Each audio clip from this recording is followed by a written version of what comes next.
Salutations, everybody. It is Matty here today. Finally, Starfield details. Now, Bethesda has slightly creaked open the door on the information for this game. They haven't quite kicked it down yet with Todd Howard's leather boots, but we'll take it. You know, I've been using the same background for the Starfield thumbnails. Now we got concept art to work through. We got new interviews, some story and universe details. It's an info blowout, ladies and gentlemen, so get cozy. We're going to be doing plenty of Starfield news updates as the months go on. In fact, we might be doing another one tomorrow because apparently the Telegraph is doing another article on Starfield. So we'll keep our eyes peeled on that one. But if you're new here and you want more information on Bethesda Game Studios, you are absolutely in the right place. I am ready to discuss the hell out of this game.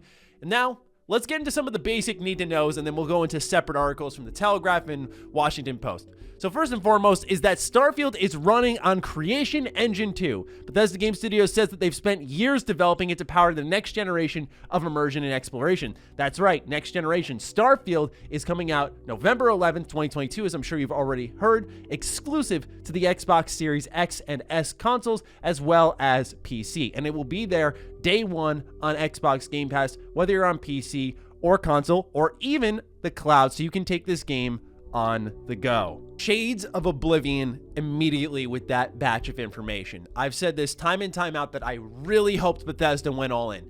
Give us next gen only, ditch the last gen stuff, make this game as incredible as possible. And guess when they did that last? Elder Scrolls 4 Oblivion, and that game was monumental. That game changed how open world RPGs function. There was nothing quite like it at its time. Now, I know Bethesda's hit some bumps in the road throughout their path between Skyrim and now, I would say, with re-releases constantly, and Fallout 76, of course, and Fallout 4 having the Creation Club be a thing that people are fighting back against big time.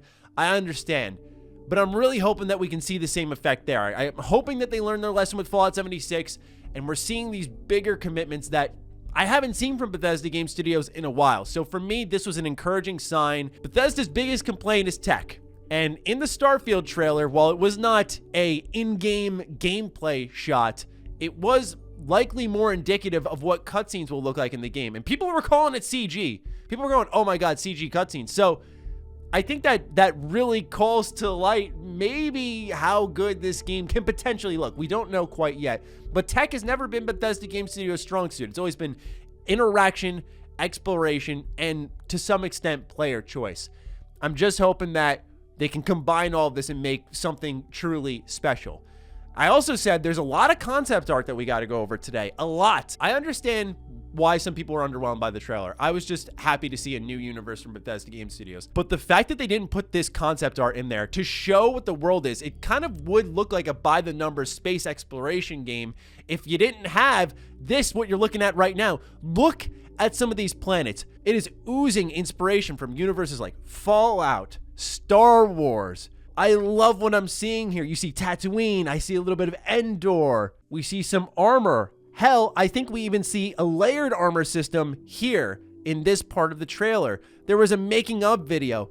There was so much more that could have been shown for Starfield, but they gave it exclusively to Washington Post, who, by the way, leaked everything like right before the showcase, which, what? How does that even happen? I don't know. But anyway, there was so much there to show, and a lot of people were like, Matty, you were harsh on, say, Forza Horizon 5 and how it was in the showcase for too long. This is what I mean. Show Forza for like 3 minutes. You got way more to show for Starfield. Why not? Why not? This concept art, I think, can change a lot of people's opinions on, all right, I think I'm interested in Starfield now. You don't gotta love it, right? I don't love it. We don't know anything really truly about how the game plays yet. But conceptually, universe-wise, people need to be sold on that. We need more. And so there was more. That's what's crazy. Also in that same trailer, on the top of the watch here on the right, which we saw in previous leaks alongside the Constellation logo, was a year that says 21 something. I can't make out the rest, but this could likely put us in a time period for when Starfield takes place. Although they did say previously hundreds of years ahead of our own timeline. So what is Starfield? Here's how Todd Howard and Ashley Chang describe it. It's like Skyrim in space. That's how Bethesda Game Studios executive producer Todd Howard describes the upcoming game Starfield in an exclusive video interview with the Washington Post. Starfield has been in development since 2017. Because of major technological leaps since Skyrim, the last Elder Scrolls installment from 2011, Howard said Starfield will be much more robust than that title, which I think we could expect, generally speaking, thanks to the Creation Engine 2. For me, Starfield is the Han Solo simulator. Get in a ship, explore the galaxy, do fun stuff, said Chang, who's been with the company for 21 years. And when you look back at a lot of these concept arts, you'll see the ship is landed somewhere and the player character is just able to explore. Once again, it's just concept art, so I'm not going to get carried away here, but the idea is to sell the image, the idea of what is going to transpire in this location in-game. If there is that level of freedom of No Man's Sky, but when you land, it's the freedom of Skyrim and the interaction of a Bethesda Game Studios RPG, oh my God! That's Maddie for yes, please. According to Howard, in Starfield, players will join an organization dubbed Constellation, the last group of space explorers. At the outset, players will choose their character's background with many options for customization that will impact how some of the things in the game unfold. I don't know why this wasn't said in the beginning of the showcase again. Like, Starfield lets you pick your own background that shapes the world a little bit. It's just that simple. Maybe they held off on it because of Cyberpunk and its little backstory, it's your life path, and it had minimal impact. So some people want to get carried away with this. I get it. I want to see like Far Harbor level Bethesda Game Studios, of course, Fallout 3, that type of stuff where there's some choice here or there. But I'm just going to hold back on my hype for that right there. Let's continue reading. The amount of things that are included in the game are stored in an internal wiki at Bethesda, a library of all things Starfield to which many of the employees who work on the project have access to. These include histories, backstories, starship architecture, pretty much anything a fan or employee would geek out about. This is something that's been very interesting to read about. I've said how I'm working on my own game and I'm writing it and building this universe more and more, and to kind of see the parallels there kind of, number one, makes you feel pretty good about yourself because it's like you're building from the ground up. But to see how Bethesda's building this wiki here, I think it is a testament to how serious they're taking this universe. And this next part is something I've said. You can go find the videos because I've probably said it 1,000,001 times of why Starfield was an exciting premise. Not the game itself, but a premise. Here's what Ashley Chang had to say. The studio now has a renewed vitality due to Starfield. I love Fallout, he said, but after 7 years of Fallout, it's a little nice to slip away to be working on something so new and fresh. It was so painfully obvious that Bethesda was tired of Fallout. They looked tired after Fallout 4. To make another one, 76, which was an uninspired piece of crap at launch, yeah, we could tell, Ashley. We could tell. So the fact that 76 has gotten better, they've probably felt like they can move past that now and to move into something brand new where you don't have to be tied down by the lore bombs of Fallout 1 and 2 established by Interplay, or your old Elder Scrolls games where a lot of the lore travels through word of mouth and things can change through storytellers. It's its own new thing. You've got creative control. You've got Game Pass at your back now. You don't got to worry about your player base. Just make your game. This has all the ingredients right now to make for something truly great, right? You have an inspired staff, you've got a new universe, you've got the financial backing, looks great, looks fresh, looks new engine. There's a lot of exciting pieces to this puzzle that I think should get Bethesda Game Studios over this hump that they've been behind for a while now. To help in the journey, there are a variety of robots, one of which we actually saw in the trailer that we're going to learn more about now. While there's nothing like Star Wars' C-3PO, Howard said there is one named Vasco, a nod to the explorer Vasco da Gama, who is admonished via a crew member's wall scroll in the trailer because the robot forgot to procure a beverage called Tranquility. That name is yet another nod to NASA Tranquility Base, which was the moon site on which the Apollo 11 astronauts first landed and walked, which is something that seems pretty apparent throughout both interviews. But you can see on screen here, this is Vasco, and it looks like you'll have companions of some sort, which, just looking at like Fallout 4 or even Fallout 76, companions are a thing. So this is continuing on into Starfield. Despite the challenges Bethesda has faced, primarily the pandemic, which has delayed numerously high anticipated titles over the past 15 months, Howard firmly believes Starfield will meet its just announced release date of November 11th, 2022. We're confident in the date, Howard said, otherwise we wouldn't be announcing it. Look, all I'm gonna say is Bethesda showed with 76. Ready or not, here we come. We're getting it out, okay? So Yeah, I believe he feels confident it's going to release then, because they've shown when a game's ready, they've released it, and they've shown when a game's not ready, they've released it. So, not to be a dick, but just, yeah, I know you'll release it then, Todd. I trust you on that. Really interesting question here. What's next after Starfield? There's been a lot of speculation in the community about maybe some type of mobile game like Fallout Shelter to familiarize yourself with the universe. I think this would be an awesome idea because it's a whole new thing. Get people interacting with the technology and learning more about this game world. Well, that does not seem to be the case. As Todd Howard says, what comes next, a companion minigame like Fallout Shelter, is unlikely, according to Howard. But Bethesda's not ruling out a movie or TV series in the future. And as we know, Bethesda's currently developing a Fallout TV series. So they're at least open to doing a little bit more with this series already, despite it really having no traction truly yet until I think we see the game and we get closer to launch and hype ramps up.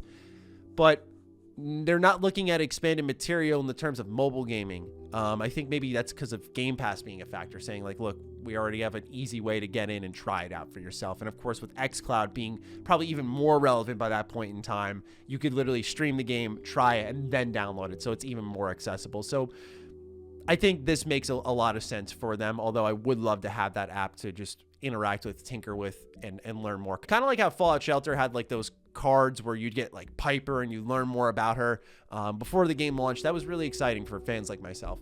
So now let's move on over to the Telegraph article, where we see something a little bit more of a deeper cut, I would say, referencing certain parts of the trailer and getting some answers on that. First, they meander a bit and talk about like ham and cheese sandwiches or whatever, and it's kind of ridiculous, but then they get into the nitty gritty. So let's get it started. Let's start with the obvious questions. Who are we? Where are we? What is Constellation? Todd Howard says, well, the game is set about 300 plus years in our own future, and Constellation is this kind of last group of space explorers. It's like NASA meets Indiana Jones meets the League of Extraordinary Gentlemen, a group of people that are still searching for answers. They never specify what these answers are, and that's going to be really important for the rest of this interview. Keep in mind the answers. That's what's interesting about this. My whole entire life of covering Bethesda games and all of us discussing them and knowing them has been from pre-established franchises that have not been built from the ground up. So we don't know what the answers are. There's no reference point here. We just have to dig and speculate. That's kind of exciting. There are a lot of factions in the game, but that's the main one being the Constellation that you'll become a part of. It's kind of like Skyrim in the terms of the structure of the game, where you're going to be who you want to be, and then there's different factions that you can join and really carve your own path. Give me an alien faction! Give it to me! Let's go! So, we have one story that we're telling, and then we have a lot of other ones we love to do. And our hope is that each player feels like they could say, here's who I want to be in this universe, and then we're giving an outlet to express that. Okay, we'll see how that pans out. The voiceover is dramatic. At one point, the narrator reveals, what you found is the key to unlocking everything. What have we found? What are we unlocking? Todd says, I can't tell you, but we have to ask some big questions in the game. The kind that people have asked when they look to the sky, you know? What's out there? Why are we here? How did we get here? And we get into science, we get into religion. I really enjoy thinking about those big questions. I see them in other forms of entertainment, and I think we have a unique way of presenting it with a game like this, where maybe we don't have all the answers, but I think it's good to get people thinking. So there's something that Constellation has that is the key to getting answers about whatever. Like the future of mankind or something. I haven't done my trailer deep dive yet, so maybe I'll answer my own question soon, or someone in the comments will fire away, but as of this point in time, I don't know what those answers are for. The gun placed on the table confirms there will be combat in the game, but what can we read into the blueprint of what appears to be an alien structure stuck on the wall? Does that allude to some sort of settlement or base building functionality? Todd Howard says, in a cagey manner apparently, I don't want to interpret that as a blueprint. I wouldn't say that's a blueprint. If not a blueprint, then what was it? Todd says that's part of the mystery, and people will freeze frame that and start speculating. I feel attacked. Okay, well, can we at least agree on the ladder, which presumably means that, unlike in Skyrim, we can climb things. Todd, with his new next-gen engine, says, well, climbing is not... Don't read too much into the ladder. It's a ladder to get you in and out of the spaceship. That's about it. We may have to clarify that. Exciting video game features. They're a pain in the ass. I was actually kind of like jokingly hyped in my trailer reaction to Starfield about like, oh, ladders, you can finally climb them. what I'm anticipating is the next step in next-gen technology for Bethesda is when you interact with a ladder, instead of hearing the ding, ding, ding, and the screen fades to black and you transport into the next area, is maybe there's an animation, like you interact with it a little bit. Perhaps it's that. And maybe that's just wishful thinking, but yes, ladders in Starfield are not yet confirmed. In fact, it's looking highly unlikely. I love next gen. Having had the opportunity to watch the trailer a couple of times before our call, I did notice a copy of real-world historical memoir Sailing Alone Around the World on the Astronaut's Bookshelf. Author/explorer Joshua Slocum published the bestseller in 1900 after becoming the first person to sail single-handedly around the world. Is that a big hint at Starfield's narrative? Todd says, I don't know how big it is, but good catch. Slocum famously disappeared while sailing aboard his boat, the Spray, in 1909, never to be seen again. Todd says this is true, to which, is that of any relevance to the narrative in Starfield? Todd shifts in his seat, apparently. It all has relevance, I'll just say that. One rumor that really seemed to capture the imagination is that Tom Cruise stars in the game. Todd says he did see that one. That's a recent one, too, so Todd's keeping his ear to the ground. Is that true? Todd says, no. Sorry, no as of today. Now, you got another year of development to go, right? And Todd says, right. No, I really like Tom Cruise. I'll say that. So there's always the chance that Tom Cruise shows up. There's this tweet on the Starfield account that asks Tom Cruise if he's interested. My guess is at this point in development, what they could maybe do is say, like, hey, narrate our intro. I don't know. Maybe just be like the placeholder main character, the preset one, kind of like a Commander Shepard. Before you can customize your character, like it looks like Tom Cruise, maybe using his likeness. I don't know. But that's just my thoughts there. Anyway, a lot of exciting Starfield details to sift through today. We might have more tomorrow. We still have the trailer analysis coming up. So thank you all so much for just supporting this content. It's so exciting, man. I'm so happy. I'm really just loving talking about games. Thank you all so much, and I'll talk with you very soon. Stay sexy, stay active. I love you all. Peace.